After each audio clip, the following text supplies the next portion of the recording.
My husband has been acting weird lately. His hugs are stiff, his kisses are awkward. And his performance in the bedroom. Let's just say it's been a disaster. I was starting to wonder if he wanted a divorce. Until I stumbled upon his post history. I just woke up 10 years in the future and my crush is suddenly my wife. What do I do now? Ah, me. You're back. I looked up at the man standing in the entryway. Liam Sterling, usually the picture of corporate perfection, was holding his custom-tailored suit jacket in his hand. His collar was unbuttoned. His tie hung loosely around his neck like a noose. And his hair, usually slicked back with expensive product, was a messy bird's nest. He didn't look like he just came back from a business trip. He looked like he just walked out of a bar fight. I stood up, startled. Work didn't go well. You look like hell. Liam didn't answer. He just stood there staring at me. Like really staring. I couldn't help myself. I walked over, grabbed his loose tie and pulled him inside. What's the matter? Been gone a few days and suddenly don't recognize your own wife? Liam, let me drag him a few steps before stuttering, recognize? Yeah. I glanced back at him. His eyes were glued to me. There was a hunger in them, sure. But it was weirdly innocent. Like a goofy teenager seeing a lingerie model for the first time. I shot him a playful glare. Wrapped my arms around his neck and pressed my body against his. Miss me that much, huh? The moment my body hit his breathing stopped. His eyes darted around in a panic. His lips pressed into a thin line. His hands clenched into fists at his sides. He was acting like a total Boy Scout. I found this version of Liam kind of amusing. Usually when he comes back from a trip, he tears my clothes off before we even leave the hallway. I kissed his prominent Adam's apple, deliberately blowing hot air into his ear. Didn't you say on the phone you were going to show me a good time? I hugged him tighter, feeling his body stiffen like a board. I softened my voice into a purr. Hubby, show me. I want to see how good it gets. We were pressed close enough that I felt it instantly. A massive bulge in his pants. Just as my hand was sliding down to grab it, the man shoved me away. I stumbled back, staring at him in shock. His face was tomato red. His voice sounded like he'd swallowed sandpaper. He kept his head down and mumbled, I haven't showered yet. Then he bolted into the nearest room. My study, like his ass was on fire.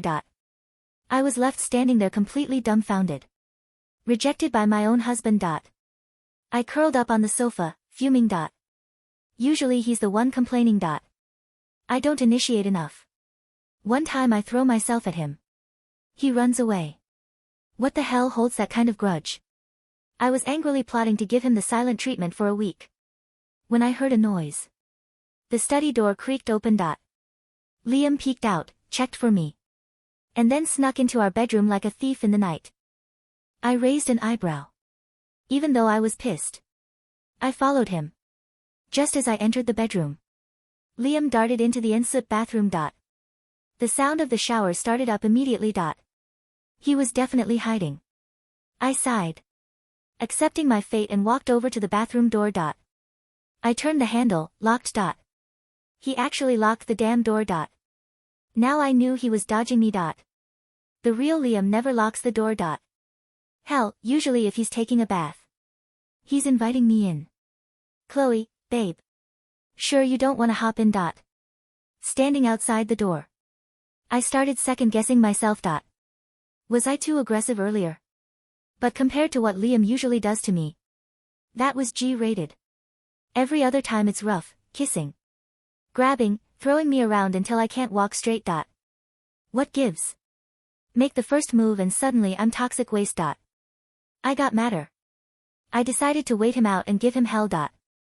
I waited an entire freaking hour. When Liam finally came out, steaming and smelling of soap, he seemed Connor Chloe. I huffed and turned my back to him. He rushed over, rambling out an apology. I'm sorry. I'm sorry. It's all my fault. My brain froze for a second. You know, we haven't seen each other in days. I missed you so much. He buried his face in the crook of my neck, nuzzling me like a puppy. That felt familiar. I looked at him. Don't think this gets you off the hook. You can stay mad. It's okay. He looked at me with bright shining eyes like a golden retriever. I felt a little dizzy. Past. Liam never looked at me like that. Not that he didn't love me. But his look was usually filled with raw, dark lust. This was clear, unadulterated adoration mixed with horniness. My hand unconsciously went to his cheek. What is up with you? Nothing. He wrapped his arms loosely around me, resting his chin on my shoulder. I just realized how lucky I am, he murmured, sounding genuinely in awe. I can't believe you're actually my wife. I'm so damn happy. I pushed him back slightly. We've been married 2 years. A little late for the epiphany, isn't it? Not late, he insisted playfully. It's never too late to say it. Since he was being sweet, I decided to let it go. I pressed my lips generously against his. I held it there for 10 seconds. He didn't move. I opened one eye. Liam looked stunned, like he couldn't believe this was happening.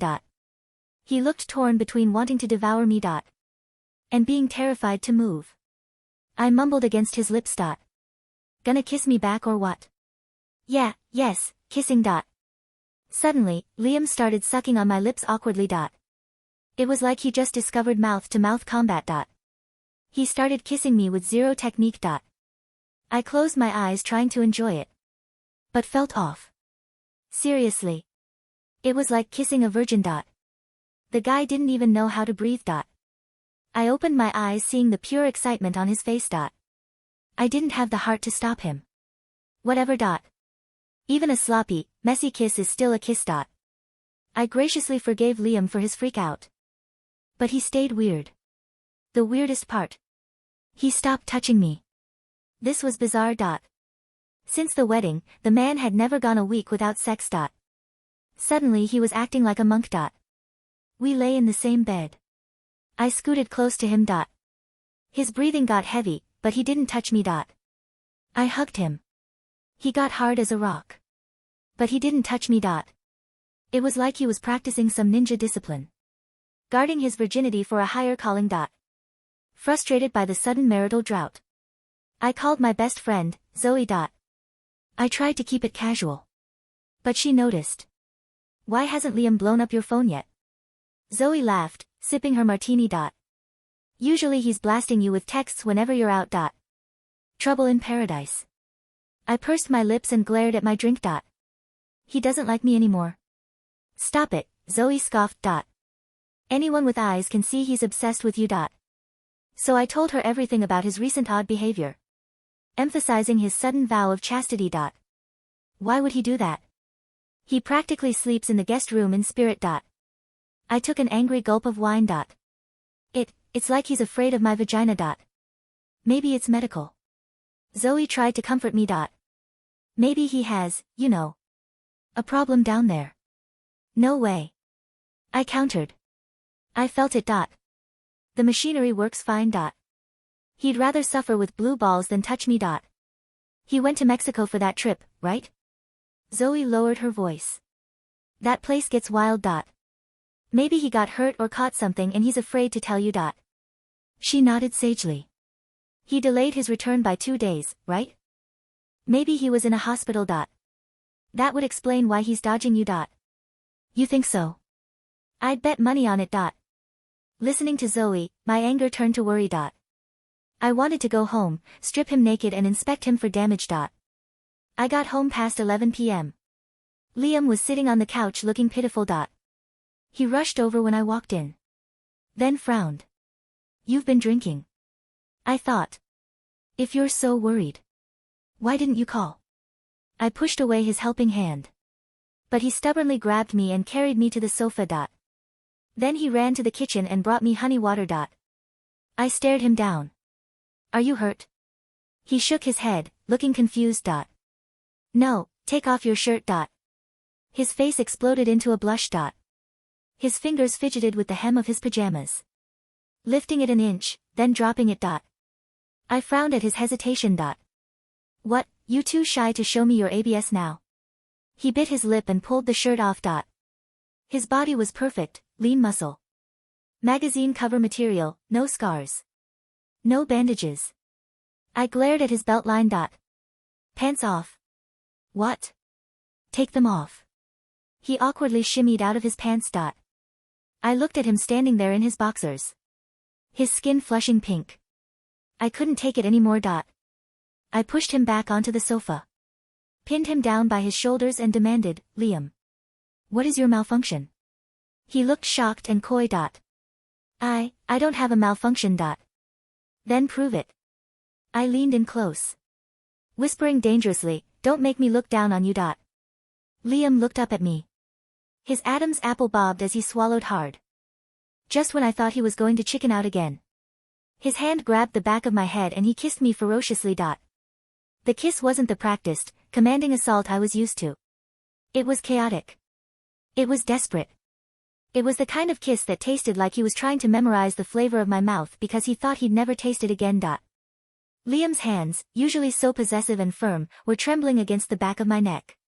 He pulled me closer, burying himself in me, but there was no strategy to it. It was raw instinct. See? He gasped, breaking the kiss to suck in air, his forehead resting against mine. No malfunction. Then show me, I challenged, breathless. I expected him to flip me over. I expected the arrogant smirk. Instead, he looked at me with that same terrified reverence. He moved like he was handling antique glass. When we finally moved from the sofa to the rug, because apparently, we couldn't even make it to the bedroom, it wasn't the marathon of endurance I was used to. It was, fast. Whatever wall he had been building to hold himself back crumbled. He was enthusiastic, God knows, but he had the stamina of a teenager on prom night. It was over in a blur of friction and a muffled groan that sounded almost apologetic. I lay there on the Persian rug, staring at the ceiling, my shirt half unbuttoned. Liam collapsed next to me, breathing like he'd just run a 5K. He threw an arm over his eyes. I'm sorry, he whispered, his voice cracking. That was. I promise, I can be. I turned my head. He looked mortified. The Liam I knew would have lit a cigarette, metaphorically, since he quit years ago, and asked if I was satisfied with a smug grin. This Liam looked like he wanted the floor to swallow him whole. It's fine, I said, and surprisingly, I meant it. It wasn't the earth-shattering performance of the year, but the emotional intensity was off the charts. It felt real. You've been stressed. He peeked out from under his arm. You're not mad? No. But we're going to bed. The actual bed. I fell asleep confused. I woke up suspicious. Sunlight was streaming in. The other side of the bed was empty. I reached for my phone and saw a notification from our home security system, motion detected in study. 4:00 a.m. I slipped out of bed, grabbing Liam's discarded dress shirt to cover myself.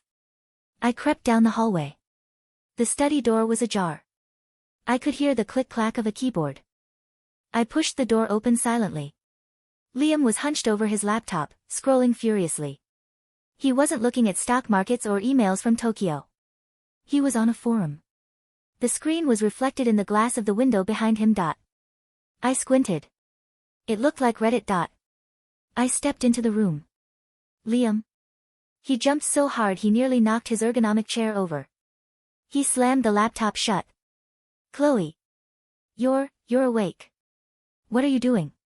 Work. Mergers. Boring stuff. He was sweating. At 6 a.m. On a Saturday. I walked around the desk. Open it. It's confidential. I'm your wife. And the COO of your company. Open the laptop, Liam. He swallowed hard, his eyes darting to the door like he was calculating an escape route. But he knew better. Defeated, he lifted the lid. He hadn't been quick enough to close the tab. My eyes scanned the black text on the white background. It was a post on a subforum called r/glitch in the matrix. Title, I just woke up 10 years in the future and my crush is suddenly my wife. What do I do now? User, Star Wars Fan 99. Posted, 3 days ago. Text, okay, this sounds crazy. I went to sleep in my dorm room. I'm a sophomore. I have a chem final tomorrow. But I woke up in a penthouse. I looked in the mirror and I look older. Better, but older. And the craziest part. Chloe, redacted, is in the kitchen. The Chloe. The girl I've been obsessed with since freshman orientation who doesn't even know I exist. She called me hubby. I think I'm hallucinating. Or dead. But if this is a dream, I don't want to wake up.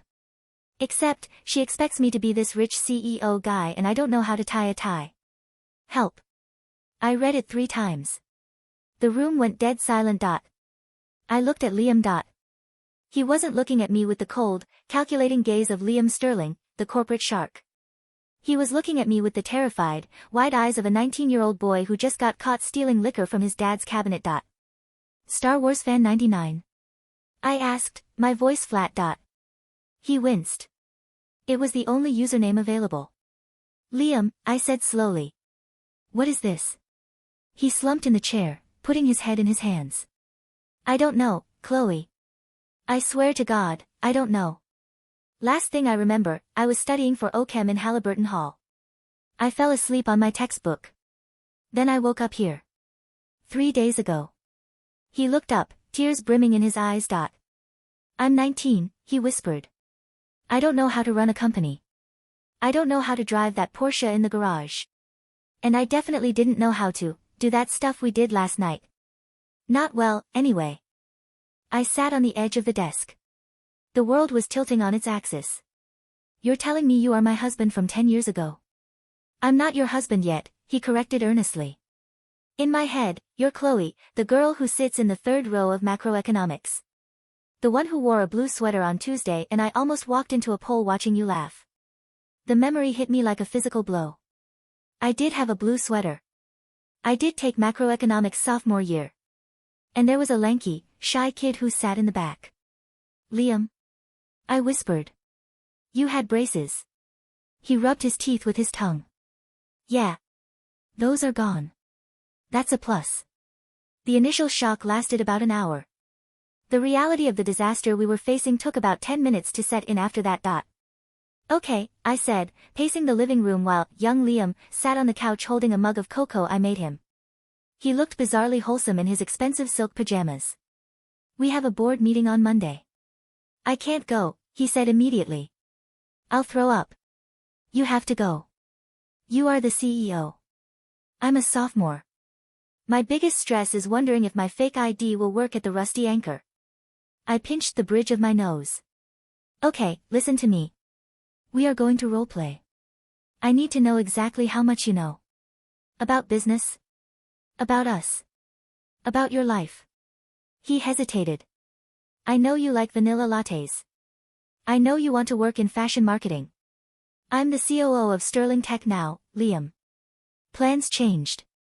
Oh. He looked disappointed. Did you give up on the fashion thing? No, we pivoted.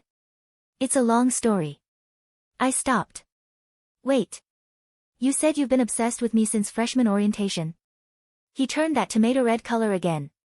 Yeah. I mean, look at you. The sincerity was disarming. The old Liam, the current Liam, loved me, I knew that. But it was a mature, hardened love. It was a partnership. This was hero worship. It was intoxicating and terrifying. Okay, I said, ignoring the flutter in my chest. Here is the plan. You have amnesia from a mild concussion during your trip. You are recovering. I will do the talking. You just nod, frown thoughtfully, and say, I'll have to circle back to you on that. I'll have to circle back to you on that, he repeated, testing the words. Deeper voice. Less question mark. I'll have to circle back to you on that. Better. And for God's sake, stop looking at me like I'm an angel who just descended from heaven. He smiled, a crooked, boyish grin that I hadn't seen in a decade. That's going to be the hard part. Monday was a nightmare. I dressed him. Literally. I had to tie his tie because his hands were shaking so bad. You look powerful, I told him, smoothing the lapels of his navy suit. I feel like I'm wearing my dad's clothes, he muttered. We walked into the Sterling Tech building. The receptionist nodded. Good morning, Mr. Sterling. Hi, Janice. Nice scarf. Liam chirped. Janice froze. The old Liam never noticed personal details. She blinked, stunned. Thank you, sir. I grabbed his elbow and hissed, stop being nice. You are efficient. You are busy. You don't have time for scarves. But it is a nice scarf, he whispered back. The board meeting was worse. Garrison, the CFO, was a shark. He smelled blood in the water the moment Liam sat down and didn't immediately critique the quarterly projections. Liam, Garrison said, leaning forward. About the acquisition of the Phoenix Group. We need your signature on the kill fee. Liam looked at the paper. Then he looked at me. I gave a microscopic nod. Liam started. He cleared his throat. I'll have to circle back to you on that. Garrison frowned. Circle back. The deadline is noon. Well, Liam stammered. He looked at the projection screen. Why are we killing it?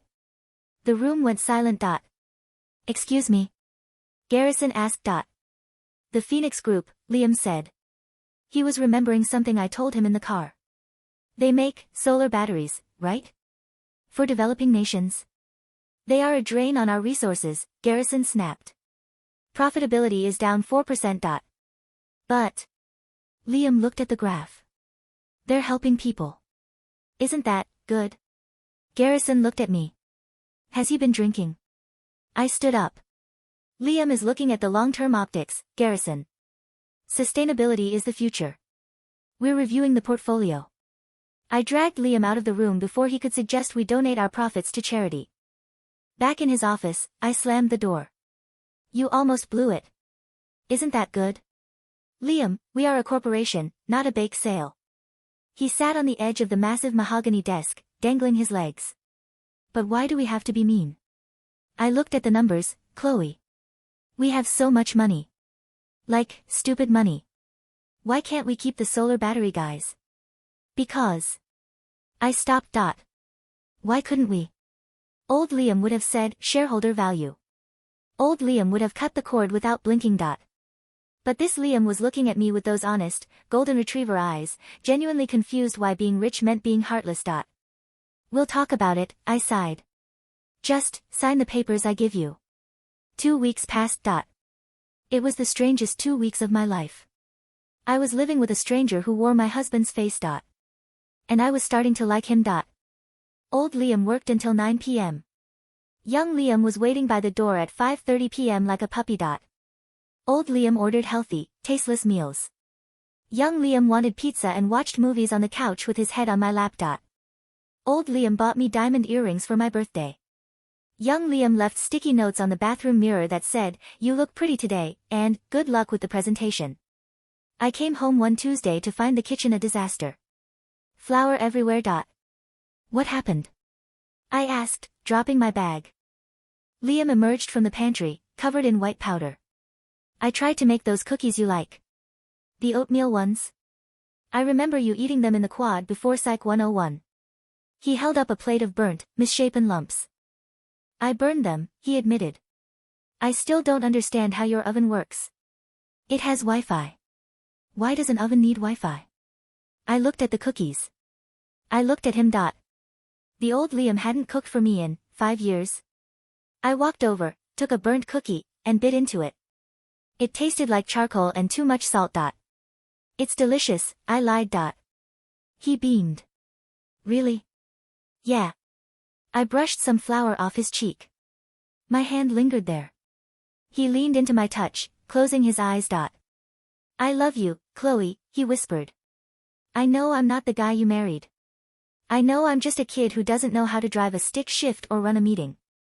But I love you so much it hurts. My heart did a painful flip. I know. Do you miss him? He asked softly. The real him. I paused. Did I? I missed the security. I missed the intellectual equal. But the intimacy? The connection? I hadn't felt this scene in years. I miss parts of him, I said carefully. But I like parts of you, too. He leaned in and kissed me. His technique had improved. He was a quick learner. It was sweet, slow, and full of a terrifying amount of hope. The bubble had to burst. It happened 3 weeks in. Garrison made his move. He called an emergency vote of no confidence, citing Liam's erratic behavior and mental decline. I burst into the office. They're trying to oust you. Liam was playing a game on his phone. He looked up, pale. What does that mean? It means you lose the company. You lose everything. The house, the money, us. Us? He stood up. I lose you. If you lose the company, our assets freeze. It gets complicated. Liam, you have to fight this. How? I don't know what I'm doing, he shouted, panic rising in his voice. I'm a fraud, Chloe. I should be studying for finals, not fighting corporate sharks. You have to pretend. Just for 1 hour. Channel him. Be the bastard. He shook his head, backing away. I can't. I'm not him. I'm not that cold. I grabbed his shoulders. You don't have to be cold. You just have to be smart. You are Liam Sterling. You were a genius at 19, too. You just didn't know it yet. Use that brain. He took a deep breath. Okay. Okay. For you. We walked into the boardroom. It was packed. The lawyers were there. Garrison looked smug. Gentlemen, Garrison started. It is clear that Liam is no longer fit to lead. Liam stood up. He didn't slam the table. He didn't shout. He walked over to the whiteboard. He picked up a marker. Garrison says I'm unfit, Liam said. His voice was shaking slightly, but then he looked at me. I nodded. He straightened his spine. He says I'm erratic because I saved the Phoenix Group. He started drawing. It wasn't a business chart. It was a chemical structure. This, Liam said, his voice gaining strength, is the molecular compound used in their new battery prototype. I stayed up last night reading their research. Garrison, did you read the research? Garrison blinked. I looked at the P&L sheet. You looked at the past, Liam said. He turned to the board. This compound reduces heat waste by 40%. It's not just a battery. It's a patentable technology that we can license to automotive companies. If we sell Phoenix, we get a one-time cash injection of $50 million. If we keep them and license this. He did the math on the board. Fast. Scribbling numbers like a madman. We generate $300 million annually for the next decade. He capped the marker and tossed it onto the table. It slid and hit Garrison's coffee cup with a clink. I'm not erratic, Liam said, channeling every ounce of future confidence he could muster. I'm just playing a longer game than you are. Does anyone else want to question my mental state? Or can we get back to making money? The room was silent. Then, the oldest board member started clapping. We celebrated with champagne in his office. Liam was buzzing with adrenaline. Did you see his face? Liam laughed. I used the chemistry stuff. I actually used it. You were amazing, I said, handing him a glass. You were perfect. He looked at me, his eyes shining. I think I'm getting the hang of this. Maybe I can do this. Maybe I can stay. Stay. Yeah. I mean, if I never go back, would that be so bad? He stepped closer, wrapping his arms around my waist. We could be happy, Chloe. A fresh start. I looked into his eyes. I wanted to say yes. I wanted this sweet, brilliant boy who adored me. But then he flinched. He dropped the glass. It shattered on the floor. Liam. He grabbed his head, groaning. Ow. Ow, God. Liam. What's wrong? My head, it's splitting. He fell to his knees. It feels like burning. I'm calling 911. No. He grabbed my hand. His grip was iron hard. Chloe, wait. His eyes squeezed shut. He was gasping for air. I see it. I remember. What do you remember? The lecture hall, the accident, no, the flight. He was oscillating between memories. I missed the flight. I took the later one. I wanted to buy you the flowers. Liam. He looked up. His eyes were changing. The soft, golden innocence was flickering, warring with something sharper, darker. Chloe, he gasped. I love you. Both of me. We both. He collapsed onto the rug. I sat by his hospital bed for 12 hours. The doctors said it was a transient ischemic attack or a severe migraine. Physically, he was fine. When he woke up, the room was dim. I held my breath. Liam. He turned his head. He looked at me. He didn't look like the boy. But he didn't look like the cold CEO either. Hey, he croaked. Who are you? I asked, my voice trembling. He slowly sat up, rubbing his temples. He looked at his hands, then at me. A small, tired smile played on his lips. I remember the board meeting, he said softly. I remember the cookies. God, those cookies were awful. You remember? I remember being him, Liam said. And I remember being me. It's fuzzy. Like two movies playing at once.